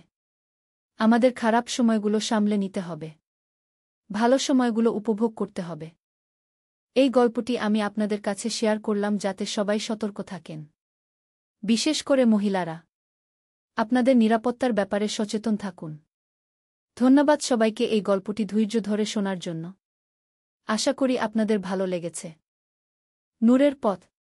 প্রথম অধ্যায়, আধারের মাঝে আলোর সন্ধান। বাগদাদের গোলাপি সূর্যাস্তের মধ্যে মুজাজ্জিনের আজানের সুর ভেসে আসছিল। শহরের অলিগলিতে মানুষ মাগরিবের নামাজের জন্য প্রস্তুতি নিচ্ছিল। কিন্তু যুবক ইব্রাহিম তখনও তার দোকানের সামনে বসে আছে, মনে অনেক প্রশ্ন নিয়ে। ইব্রাহিম একজন কাপড়ের ব্যবসায়ী ছিল। তার বাবা মারওয়ান ইবনে সালিম এই ব্যবসা শুরু করেছিলেন ২৫ বছর আগে। পরিবারে দিনের চর্চা থাকলেও ইব্রাহিমের মনে সর্বদা দ্বিধা কাজ করত। সে প্রায়ই ভাবত, এই জীবনের উদ্দেশ্য কি? শুধু ব্যবসা করা, বিয়ে করা, সন্তান নেওয়া, এইটুকুই কি জীবন? সেদিন সন্ধ্যায় দোকান বন্ধ করে বাড়ি ফেরার পথে ইব্রাহিমের সাথে দেখা হল তার বন্ধু উমরের। উমর ছিল একজন আলেম, যিনি স্থানীয় মসজিদে দ্বীনী শিক্ষা দিতেন। আসসালামু আলাইকুম ইব্রাহিম ভাই, উমর বলল। কেমন আছেন? আপনাকে চিন্তিত দেখাচ্ছে। ওয়া আলাইকুমুসসালাম। আমি ভালো আছি, তবে ইব্রাহিম থামল। উমর ভাই, আমি কিছু প্রশ্নে পেরেশান হয়ে আছি। আপনার সাথে কথা বলতে পারি? অবশ্যই। চলুন মসজিদে বসি। মসজিদের শান্ত পরিবেশে দুজন বসল। ইব্রাহিম তার মনের কথা খুলে বলল। উমর ভাই, আমি প্রতিদিন নামাজ পড়ি, রোজা রাখি, যাকাত দিই। কিন্তু এসবের মধ্যে আমার আত্মার তৃপ্তি নেই। মনে হয় যেন আমি শুধু আনুষ্ঠানিকতা পালন করছি। আল্লাহর সাথে আমার সম্পর্ক কোথায়? উমর মনোযোগ দিয়ে শুনল। তারপর ধীর গলায় বলল, ইব্রাহিম, আপনার এই প্রশ্নগুলো খুবই স্বাভাবিক। আল্লাহ তায়ালা পবিত্র কুরআনে বলেছেন, তিনিই সেই সত্তা যিনি উম্মীদের মধ্য থেকে একজন রাসূল পাঠিয়েছেন, যিনি তাদের কাছে তার আয়াত তিলাওয়াত করেন, তাদের পবিত্র করেন এবং তাদের কিতাব ও হিকমত শিক্ষা দেন। এর অর্থ কি? ইব্রাহিম জানতে চাইল। এর অর্থ হল আল্লাহর পথে চলার জন্য শুধু বাহ্যিক ইবাদত যথেষ্ট নয়। দরকার আত্মার পরিশুদ্ধি, জ্ঞানার্জন এবং হিকমত বা প্রজ্ঞা অর্জন।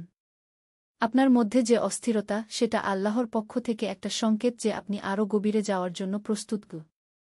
দ্বিতীয় অধ্যায়, জ্ঞানের সন্ধানে। পরের দিন ইব্রাহিম তার জীবনে একটা নতুন রুটিন শুরু করল। ফজরের নামাজের পর সে কুরআন তিলাওয়াত করত এবং তার অর্থ বোঝার চেষ্টা করত। উমর তাকে একটি তাফসির গ্রন্থ দিয়েছিল। একদিন সূরা বাকারার একটি আয়াত পড়তে গিয়ে ইব্রাহিম থমকে গেল।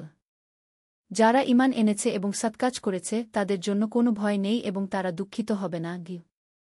2:6-2 সে ভাবল, ঈমান আনা আর সৎকাজ করা, এই দুটো বিষয়ের মধ্যে কি সম্পর্ক? আমি তো ঈমান এনেছি, কিন্তু সৎকাজ বলতে কি বোঝায়? সেদিন দুপুরে দোকানে একজন বৃদ্ধ লোক এল। তার পোশাক ছেঁড়া, চেহারায় দরিদ্রতার ছাপ। সে ইব্রাহিমের কাছে একটি সাধারণ কাপড় কিনতে চাইল।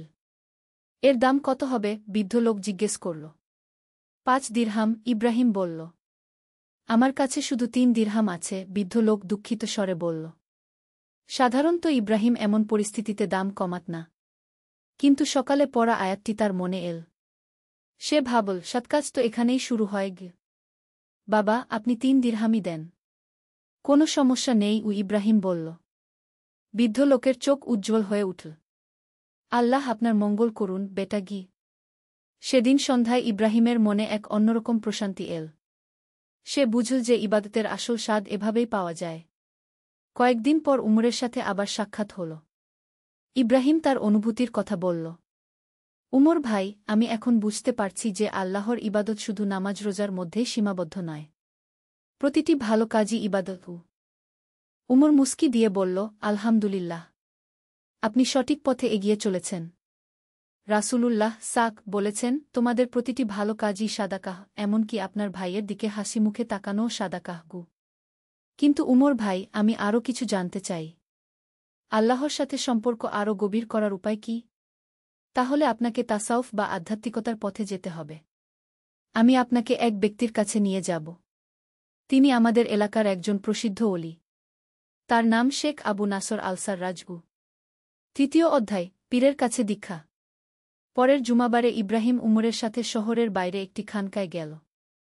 খানকাটি ছিল একটি সাদামাটা ইমারত, কিন্তু চারপাশে এমন একটা শান্তির পরিবেশ যে ইব্রাহিম ভিতরে ঢুকতেই মনে এক অদ্ভুত প্রশান্তি অনুভব করল। শেখ আবু নাসর ছিলেন প্রায় 60 বছর বয়সী একজন মানুষ। তার চেহারায় নূরের ছাপ, চোখে গভীর প্রজ্ঞার আলো। তিনি যখন কথা বলতেন, মনে হতো যেন কুরআন হাদিসের জ্ঞান তার কণ্ঠ থেকে ঝরে পড়ছে। আসসালামু আলাইকুম শেখ, উমর সালাম দিল। এই ভাই ইব্রাহিম। উনি আল্লাহর পথে এগিয়ে যেতে চান। শেখ সাহেব ইব্রাহিমের দিকে তাকিয়ে মুস্কি দিলেন।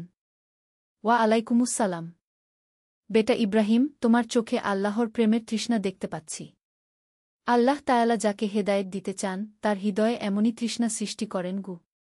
হুজুর, আমি জানতে চাই কিভাবে আল্লাহর সাথে আমার সম্পর্ক আরও গভীর করতে পারি। ইব্রাহিম বলল।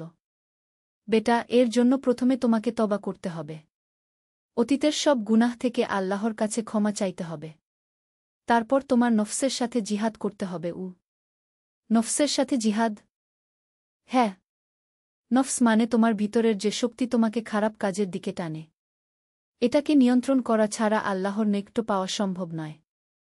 রাসূলুল্লাহ বলেছেন, আসল জিহাদ হচ্ছে নিজের নফসের বিরুদ্ধে জিহাদ। শেখ সাহেব ইব্রাহিমকে কিছু আমল শেখালেন। প্রতিদিন ফজরের পর 100 বার লা ইলাহা ইল্লাল্লাহু মুহাম্মাদুর রাসূলুল্লাহ পড়তে, 100 বার ইস্তেগফার করতে এবং তাহাজ্জুদ নামাজ পড়ার চেষ্টা করতে। আর সবচেয়ে গুরুত্বপূর্ণ বিষয় হচ্ছে মুরাকাবা। শেখ বলল। মুরাকাবা কি? মুরাকাবা হচ্ছে ধ্যান। তুমি নীরবে বসে আল্লাহর কথা ভাববে।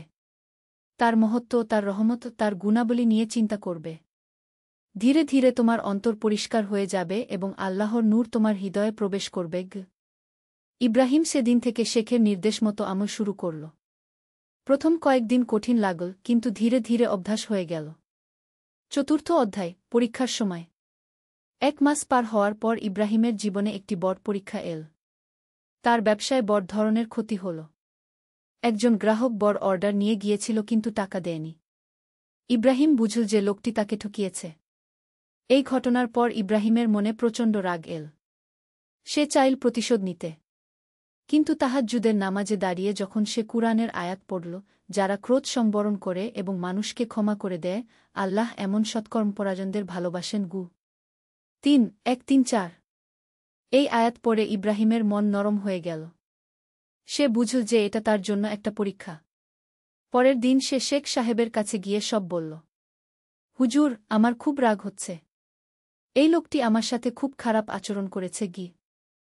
শেখ সাহেব মুস্কি দিয়ে বলল, বেটা ইব্রাহিম, এটাই তো আসল পরীক্ষা।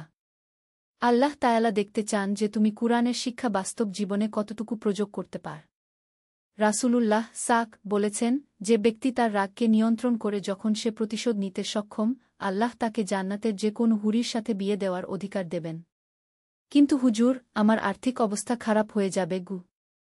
বেটা, আল্লাহর উপর ভরসা রাখ। তিনি বলেছেন, যে আল্লাহকে ভয় করে, আল্লাহ তার জন্য বের হওয়ার পথ করে দেন এবং তাকে এমন জায়গা থেকে রিজিক দেন যেখান থেকে সে কল্পনাও করতে পারে না।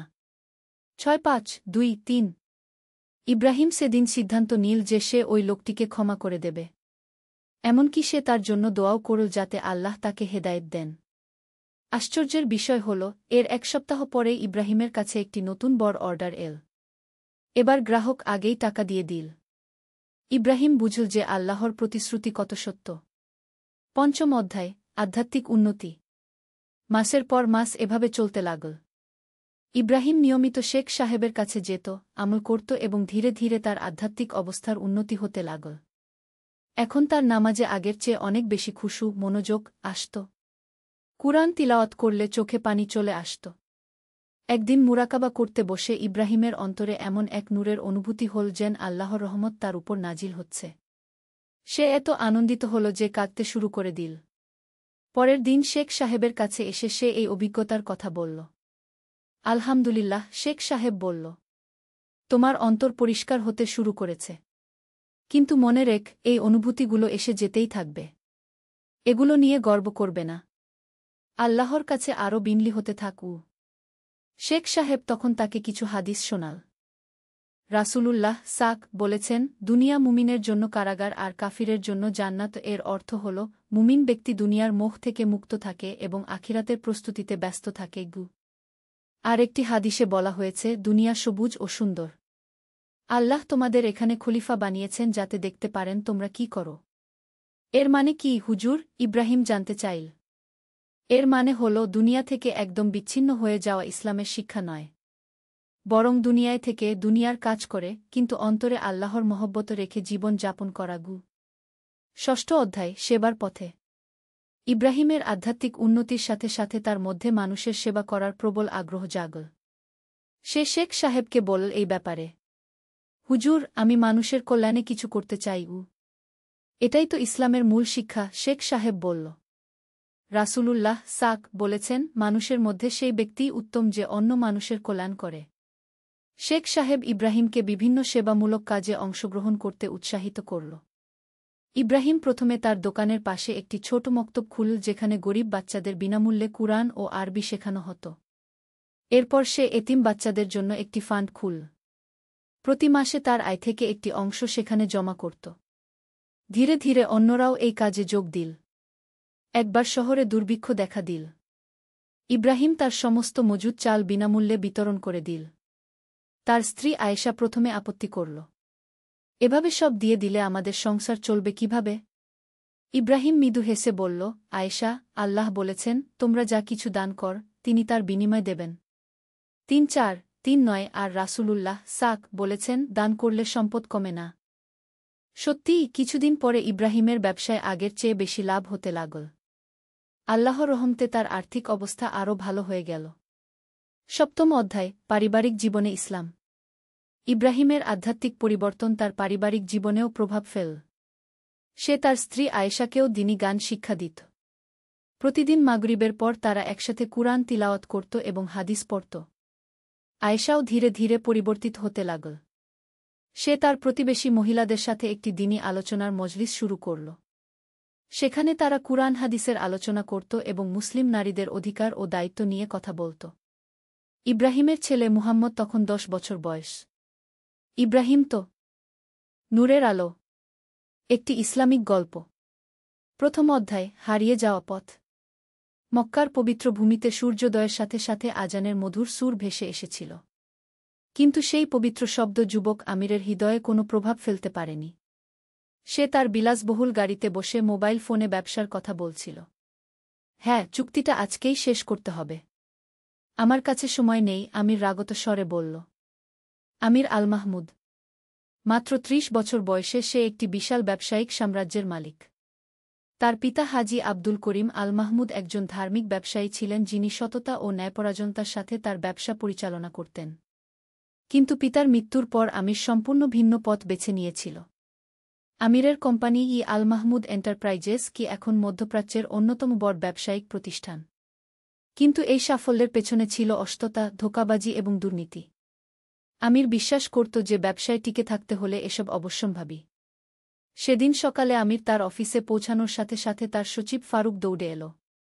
স্যার, একটা বড় সমস্যা হয়েছে। সৌদি সরকার আমাদের কনস্ট্রাকশন প্রজেক্টে দুর্নীতির অভিযোগ তুলেছে। তারা তদন্ত শুরু করেছে। আমিরের মুখ শক্ত হয়ে গেল। কিভাবে এটা সম্ভব? আমরা তো সবকিছু গোপন রেখেছিলাম। স্যার, মনে হচ্ছে কেউ আমাদের বিরুদ্ধে প্রমাণ জোগাড় করেছে। আমাদের একজন প্রাক্তন কর্মচারী আহমদ আল নাসির সরকারের কাছে সব তথ্য দিয়েছে। আমির রাগে ফেটে পড়ল। সেই বেঈমান। আমি তাকে এই পরিণতির জন্য দায়ী করব। আহমদ আল নাসির একসময় আমিরের সবচেয়ে বিশ্বস্ত কর্মচারী ছিল। কিন্তু যখন সে দেখল যে কোম্পানি হারাম উপায়ে অর্থ উপার্জন করছে, তখন সে আমিরকে সতর্ক করেছিল। আমির তার কথায় কান দেয়নি, বরং তাকে চাকরি থেকে বরখাস্ত করেছিল। দিনের পর দিন, সপ্তাহের পর সপ্তাহ কেটে গেল। আমিরের ব্যবসা ধীরে ধীরে ধ্বংস হতে শুরু করল। সরকারি তদন্তের কারণে তার সব বড় প্রজেক্ট বন্ধ হয়ে গেল। ব্যাংক তার ঋণ ফেরত চাইতে শুরু করল। একের পর এক তার বিশ্বস্ত কর্মচারীরা চাকরি ছেড়ে চলে গেল। আমিরের বিলাসবহুল জীবনযাত্রা হঠাৎ করেই স্থবির হয়ে গেল। তার দামি গাড়ি, বড় বাড়ি, ব্র্যান্ডেড কাপড়-চোপড় সব কিছুই বিক্রি করে দিতে হল। দ্বিতীয় অধ্যায়, পতনের গভীরে। ৬ মাস পরে আমির নিজেকে একটি ছোট্ট ফ্ল্যাটে বসে দেখতে পেল। তার হাতে বাকি ছিল মাত্র কয়েক হাজার রিয়াল। যে মানুষটি একসময় কোটি টাকার মালিক ছিল, সে এখন পরবর্তী মাসের ভাড়া দেওয়ার চিন্তায় দিন কাটাচ্ছিল। এই সময় আমিরের মা হাজেরা বেগম তার কাছে এলেন। তিনি একজন গভীর ধার্মিক মহিলা ছিলেন যিনি সবসময় তার ছেলেকে সঠিক পথে চলার জন্য উপদেশ দিতেন। বেটা আমির, হাজেরা বেগম কান্নাভেজা স্বরে বললেন, আমি তোমাকে বহুবার বলেছিলাম, হারাম উপায়ে যে সম্পদ আসে তা কখনো টেকে না। আল্লাহ তাআলা বলেছেন, যারা মানুষের সম্পদ অন্যায়ভাবে গ্রাস করে তারা নিজেদের পেটে আগুন ভর্তি করে। আমির রাগত স্বরে জবাব দিল, আম্মা, এখন উপদেশের সময় নয়। আমার এখন প্রয়োজন সমাধান। আপনার আল্লাহ যদি এতই দয়ালু হতেন তাহলে আমার এই অবস্থা হতো না। হাজেরা বেগমের চোখ থেকে অশ্রু ঝরে পড়ল। বেটা, আল্লাহ দয়ালু, কিন্তু তিনি ন্যায়বিচারক। তোমার পিতা সৎ উপায়ে ব্যবসা করতেন। তিনি বলতেন, একটি হালাল টাকা হাজারটা হারাম টাকার চেয়ে উত্তম। তুমি যদি তওবা করে সঠিক পথে ফিরে আসো, আল্লাহ তোমাকে ক্ষমা করবেন। কিন্তু আমির তার মায়ের কথা শুনতে রাজি হল না। গর্ব এবং অহংকার তার হৃদয়কে শক্ত করে দিয়েছিল। পরের কয়েক সপ্তাহে আমিরের অবস্থা আরও খারাপ হয়ে গেল। সে কাজের খোঁজে একের পর এক অফিসে ঘুরল, কিন্তু তার কুখ্যাতির কারণে কেউ তাকে চাকরি দিতে চাইল না। এমনকি তার পুরানো বন্ধুরাও তাকে এড়িয়ে চলতে শুরু করল। একদিন রাতে একা ফ্ল্যাটে বসে আমির তার জীবনের দিকে তাকাল। চারদিকে নিস্তব্ধতা। মাথার উপর একটি পুরানো ফ্যান ঘুরছিল। দেয়ালে তার পিতার একটি পুরানো ছবি ঝুলছিল। বাবা, আমির নিজেই বলল, আপনি কি আমাকে দেখছেন? আপনার ছেলে আজ কোথায় এসে পৌঁছেছে? হঠাৎ করেই তার চোখের সামনে তার পিতার শেষ দিনগুলোর কথা ভেসে উঠল। হাজি আব্দুল করিম মৃত্যুশয্যায় শুয়ে তাকে বলেছিলেন, বেটা, আমি তোমার জন্য অনেক সম্পদ রেখে যাচ্ছি। কিন্তু সবচেয়ে বড় সম্পদ হল ঈমান আর সততা। এগুলো হারিও না। যদি কখনো ভুল পথে চলে যাও, তাহলে আল্লাহর কাছে তওবা করো। তিনি গাফুরুর রহিম, ক্ষমাশীল ও দয়ালু। সেই রাতে আমির প্রথমবারের মতো কাঁদল। কিন্তু এখনও তার মনে তওবার কোনো চিন্তা আসেনি। তৃতীয় অধ্যায়, অপ্রত্যাশিত সাক্ষাৎ। 2 সপ্তাহ পরে আমির তার ভাড়া দিতে পারল না। বাড়িওয়ালা তাকে ফ্ল্যাট ছেড়ে দিতে বলল। সামান্য কিছু জিনিসপত্র নিয়ে আমির রাস্তায় বেরিয়ে পড়ল। মক্কার রাস্তায় ঘুরতে ঘুরতে সন্ধ্যা হয়ে গেল। মাগরিবের আজান শোনা গেল। আমির একটি মসজিদের সামনে এসে থামল। মসজিদটি খুব বড় নয়, কিন্তু পরিষ্কার পরিচ্ছন্ন এবং সুন্দর। ক্ষুধা এবং তৃষ্ণায় কাতর আমির মসজিদের পাশে একটি বেঞ্চে বসে পড়ল। তার পকেটে শুধু কয়েকটি ছোট কয়েন বাকি ছিল। মাগরিবের নামাজের পর একজন বয়স্ক মানুষ মসজিদ থেকে বেরিয়ে এলেন। তার দাড়িতে সাদা চুল, কিন্তু চেহারা শান্ত এবং জ্যোতির্ময়। তিনি আমিরের দিকে তাকিয়ে কাছে এলেন। বেটা, তুমি কেমন আছো? মনে হচ্ছে তুমি চিন্তিত গু। আমির তার দিকে তাকাল। চাচা, আমি ভালো আছি। আপনি যান। বয়স্ক লোকটি বসে পড়লেন। আমার নাম শেখ ইব্রাহিম। আমি এই মসজিদের ইমাম। তুমি যদি কিছু মনে না করো তাহলে আমার সাথে ইফতার করবে? আমার বাড়ি এখানেই কাছে গি। আমির প্রথমে দ্বিধা করল, কিন্তু ক্ষুধার কারণে রাজি হয়ে গেল।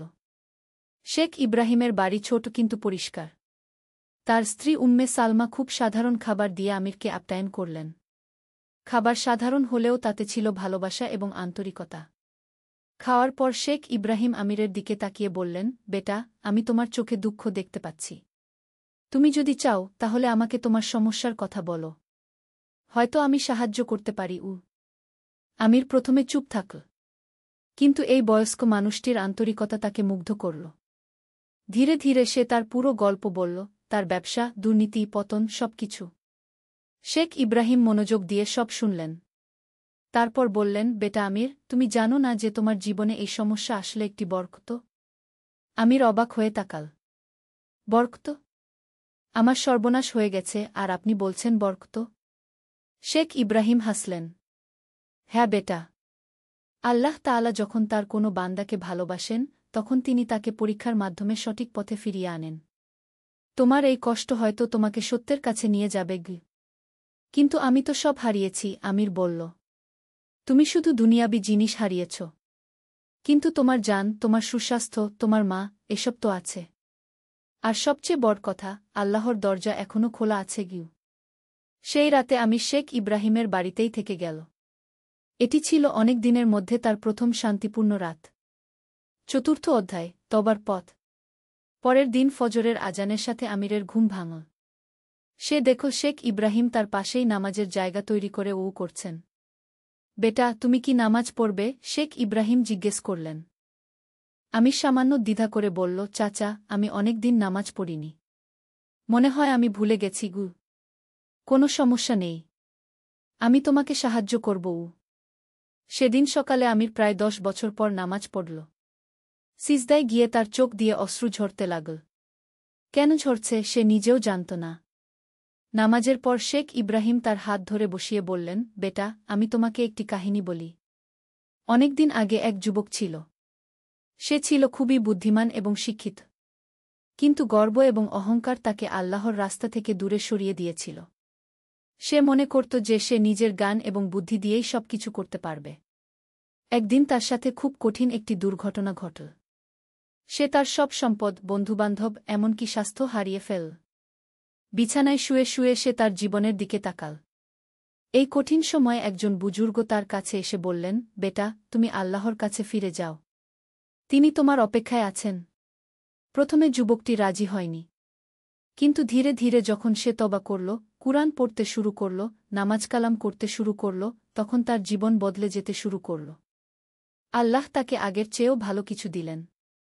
শুধু সম্পদ নয়, বরং মানসিক শান্তি, আল্লাহর সাথে সম্পর্ক এবং পরকালের জন্য প্রস্তুতি। আমির মনোযোগ দিয়ে শুনছিল। চাচা, আমিও কি পারব? অবশ্যই পারবে। তবে তার জন্য তোমাকে সত্যিকারের তওবা করতে হবে।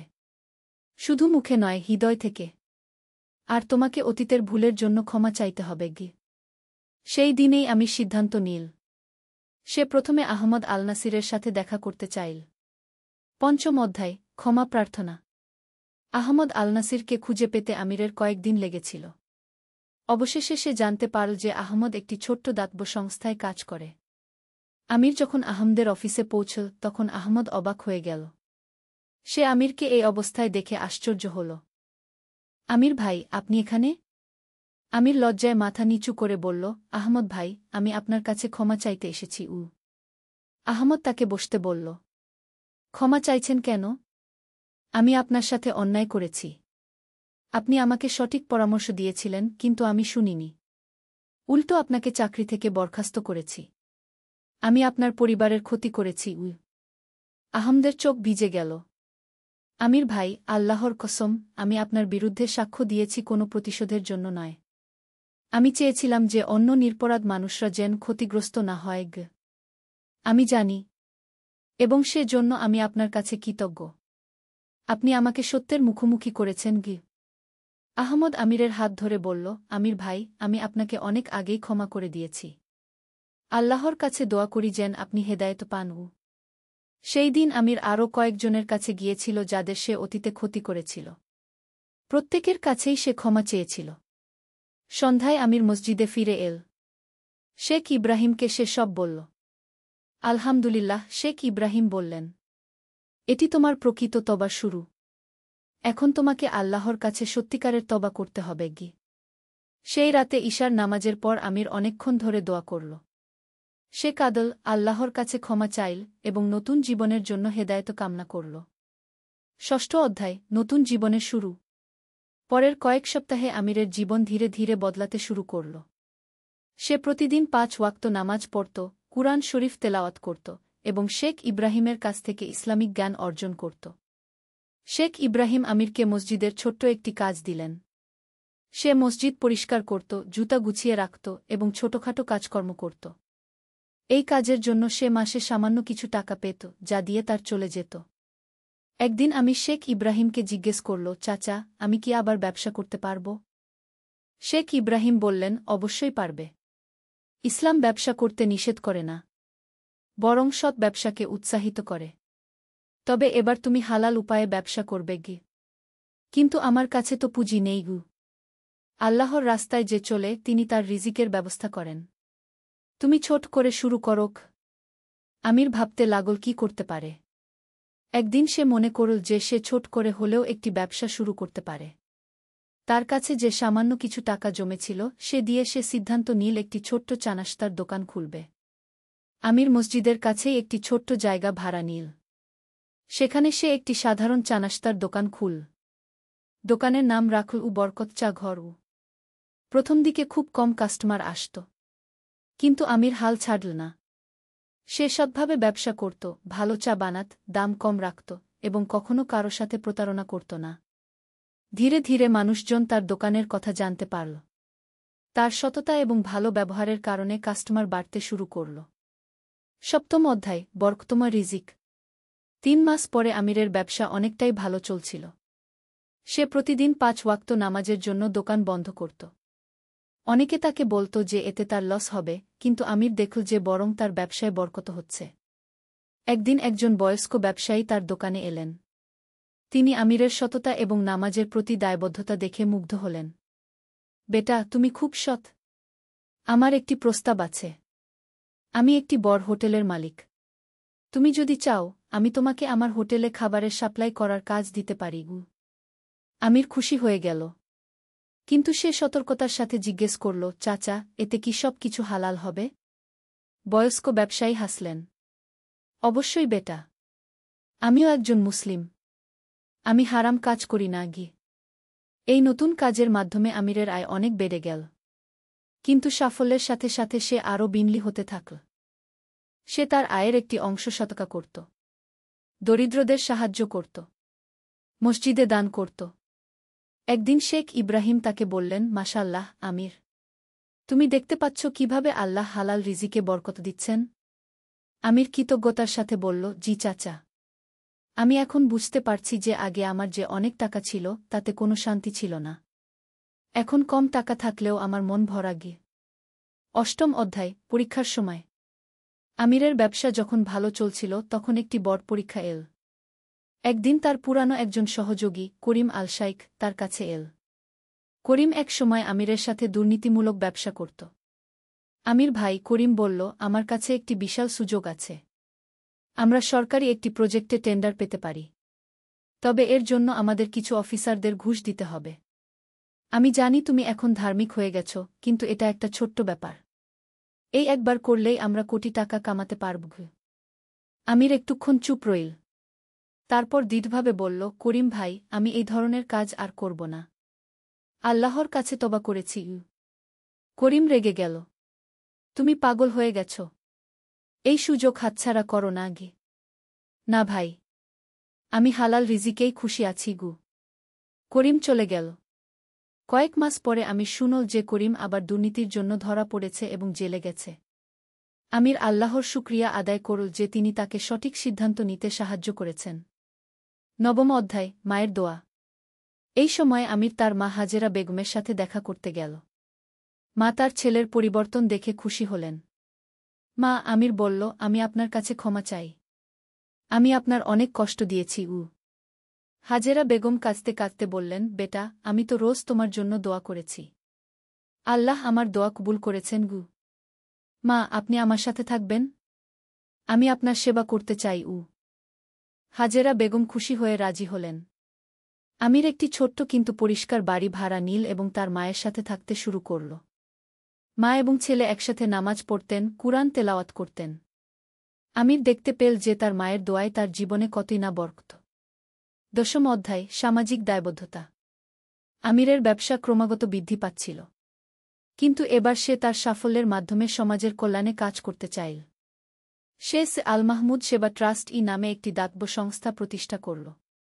এই সংস্থার মাধ্যমে সে দরিদ্রদের খাবার বিতরণ, অসহায়দের চিকিৎসা সহায়তা এবং এতিম শিশুদের লেখাপড়ার ব্যবস্থা করত।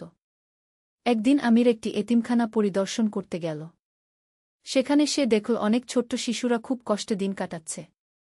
একটি 7-8 বছর বয়সী মেয়ে তার কাছে এসে বলল, চাচা, আমার আব্বু আম্মু নেই। আমি কি আপনার সন্তান হতে পারি? মেয়েটির কথায় আমিরের চোখ ভিজে গেল। সে সিদ্ধান্ত নিল যে সে এই এতিমখানার জন্য নিয়মিত সহায়তা করবে। একাদশ অধ্যায়, প্রকৃত সাফল্য। 2 বছর পরে আমিরের অবস্থা সম্পূর্ণ পাল্টে গিয়েছিল।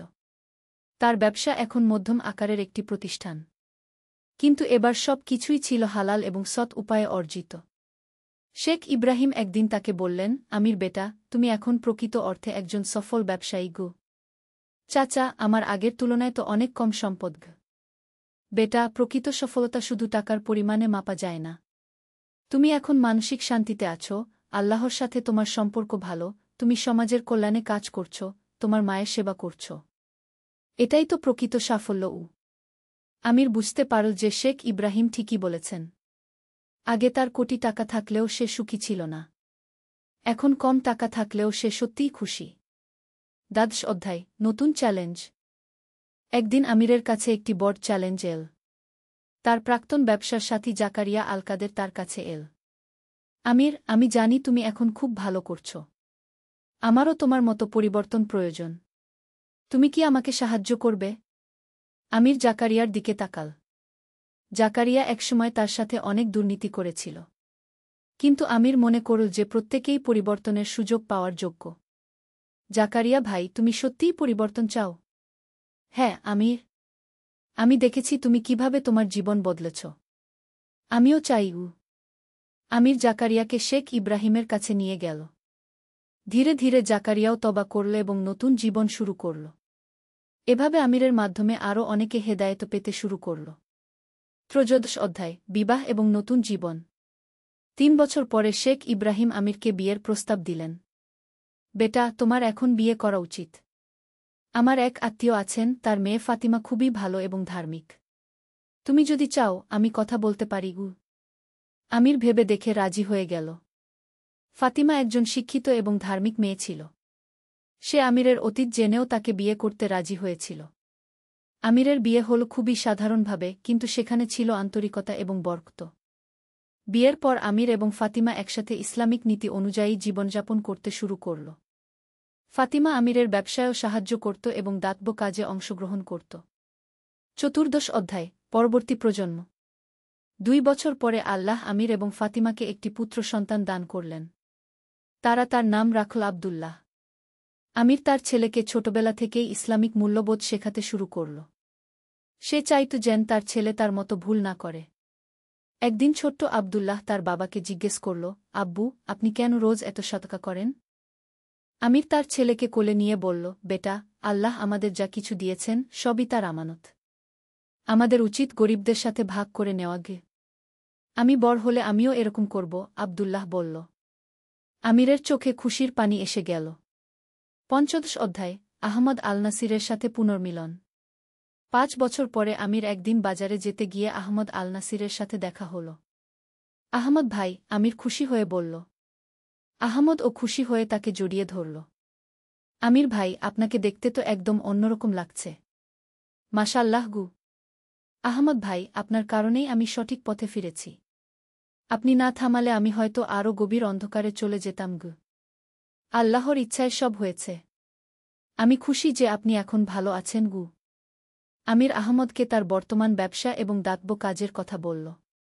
আহমদ অভিভূত হয়ে শুনল। ভাই, আমার একটা প্রস্তাব আছে। আপনি যদি চান, আমরা একসাথে একটি বড় দাতব্য প্রকল্প শুরু করতে পারি। এভাবে 2 পুরানো বন্ধু আবার একসাথে কাজ করতে শুরু করল, এবার সমাজের কল্যাণের জন্য। ষোড়শ অধ্যায়, শেখ ইব্রাহিমের শেষ উপদেশ। 10 বছর পরে শেখ ইব্রাহিম বৃদ্ধ এবং অসুস্থ হয়ে পড়লেন। আমির প্রতিদিন তার সেবা করত। একদিন শেখ ইব্রাহিম আমিরকে ডেকে বললেন, বেটা আমির, আমার সময় হয়তো শেষ হয়ে আসছে গু। চাচা, এমন কথা বলবেন না। আমিরের চোখ ভিজে গেল। আমির, তুমি আমার জীবনের সবচেয়ে সুন্দর অধ্যায়। আল্লাহ তোমার মাধ্যমে আমাকে অনেক সওয়াব দিয়েছেন। তুমি যেভাবে তওবা করে নতুন জীবন শুরু করেছ, এটা আমার জন্য অনেক বড় খুশির বিষয় গু। চাচা, আপনিই তো আমাকে সঠিক পথ দেখিয়েছেন গু। আমি শুধু আল্লাহর একটি মাধ্যম ছিলাম। প্রকৃত হেদায়েত আল্লাহর পক্ষ থেকেই আসে গি। শেখ ইব্রাহিম আরও কিছুক্ষণ আমিরের সাথে কথা বললেন, তাকে উপদেশ দিলেন সবসময় সঠিক পথে থাকার জন্য। কয়েকদিন পরে শেখ ইব্রাহিম ইন্তেকাল করলেন। আমির তার জানাজায় অংশগ্রহণ করল এবং গভীর দুঃখ অনুভব করল। সপ্তদশ অধ্যায়, দায়িত্ব গ্রহণ। শেখ ইব্রাহিমের মৃত্যুর পর আমির অনুভব করল যে তার এখন দায়িত্ব রয়েছে অন্যদের হেদায়েতের পথ দেখানোর। সে মসজিদে নিয়মিত ইসলামিক আলোচনা সভার আয়োজন করতে শুরু করল। সেখানে সে তার জীবনের গল্প বলত এবং মানুষদের সঠিক পথে চলার উপদেশ দিত। অনেক যুবক আমিরের কাছে এসে তাদের জীবনের সমস্যার কথা বলত। আমির তাদের সবাইকে ধৈর্য সহকারে পরামর্শ দিত। একদিন একজন যুবক এসে বলল, আমির ভাই, আমিও একসময় আপনার মতো ভুল পথে ছিলাম। আপনার গল্প শুনে আমার মনে তওবার ইচ্ছা হয়েছে গি। এরকম অনেকেই আমিরের মাধ্যমে সঠিক পথে ফিরে এল। অষ্টাদশ অধ্যায়, পূর্ণতার দিকে। 15 বছর কেটে গেল। আমির এখন 50 বছরের একজন মধ্যবয়স্ক মানুষ। তার ব্যবসা এখন বেশ বড়, কিন্তু সে কখনো তার নীতি থেকে বিচ্যুত হয়নি। তার ছেলে আব্দুল্লাহ এখন 15 বছর বয়সী একজন ভালো ছাত্র এবং ধার্মিক যুবক। আমির দেখতে পেল যে তার ছেলে সঠিক পথে বেড়ে উঠছে। একদিন আব্দুল্লাহ তার বাবাকে বলল, আব্বু, আমি বড় হলে আপনার মতো মানুষদের সাহায্য করতে চাই। আমিরের মনে পড়ে গেল তার নিজের যৌবনের কথা, যখন সে শুধু টাকার পেছনে ছুটত। আব্দুল্লাহ, আমির বলল, তুমি যা চাও তা খুবই ভালো। কিন্তু মনে রাখবে, প্রথমে নিজেকে আল্লাহর কাছে সঁপে দাও। তারপর সবকিছুই সহজ হয়ে যাবে। বিংশ অধ্যায়, চূড়ান্ত পরীক্ষা। আমিরের জীবনে আরেকটি বড় পরীক্ষা এল যখন তার মা হাজেরা বেগম অসুস্থ হয়ে পড়লেন। ডাক্তাররা বললেন যে তার মায়ের অবস্থা গুরুতর। আমির দিনরাত তার মায়ের সেবা করতে লাগল। সে তার ব্যবসার কাজ কমিয়ে দিয়ে মায়ের পাশে থাকত। একদিন হাজেরা বেগম তার ছেলেকে ডেকে বললেন, আমির বেটা, আমি এখন খুশি মনে মৃত্যুর জন্য প্রস্তুত। তুমি তওবা করে আল্লাহর পথে ফিরে এসেছ। এর চেয়ে বড় খুশি একজন মায়ের জন্য আর কি হতে পারে? আমির কাঁদতে কাঁদতে বলল, মা, আপনার দোয়াই আমাকে এই পর্যায়ে এনেছে গি। বেটা, আমার পর তুমি তোমার পরিবার এবং সমাজের দায়িত্ব নিও। আল্লাহর রাস্তায় কাজ করো। কিছুদিন পরে হাজেরা বেগম ইন্তেকাল করলেন। আমির গভীর শোকে মুহ্যমান হয়ে পড়ল, কিন্তু সে জানত যে তার মা জান্নাতে আছেন। বিংশ অধ্যায়, উত্তরাধিকার। 3 বছর পরে আমির সিদ্ধান্ত নিল যে সে তার ব্যবসার একটি বড় অংশ তার ছেলে আব্দুল্লাহকে শেখাবে। আব্দুল্লাহ তখন 18 বছর বয়সী একজন বিচক্ষণ যুবক। আব্দুল্লাহ, আমির বলল, আমি তোমাকে ব্যবসা শেখাব। কিন্তু সবার আগে তোমাকে ইসলামিক ব্যবসার নীতিগুলো ভালোভাবে বুঝতে হবে গি। আব্দুল্লাহ তার বাবার কাছে ইসলামিক ব্যবসার নীতিমালা শিখতে শুরু করল। সততা, ন্যায়পরায়ণতা, দরিদ্রদের সাহায্য, সবকিছুই। ধীরে ধীরে আব্দুল্লাহ ব্যবসায় অংশগ্রহণ করতে শুরু করল এবং প্রমাণ করল যে সে তার বাবার যোগ্য উত্তরাধিকারী। বিংশ অধ্যায়, জীবনের সন্ধ্যাকাল। আরও 10 বছর কেটে গেল। আমির এখন 60 বছর বয়সী একজন বুজুর্গ। তার চুল সাদা হয়ে গেছে কিন্তু চেহারায় এক অদ্ভুত প্রশান।